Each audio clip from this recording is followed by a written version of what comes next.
رستم هم از این فرصت استفاده کرد و سر از تنش جدا کرد.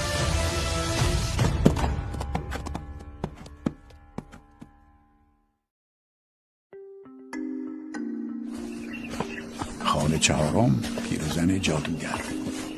رستم در ادامه راه به چشمه و استراحتگاهی رسید که آباد و سرسبز بود.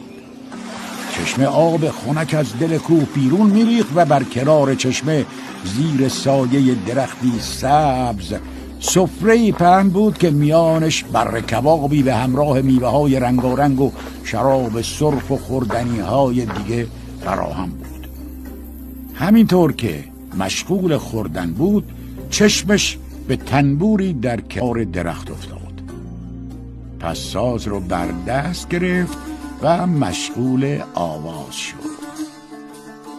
صدای آواز رستم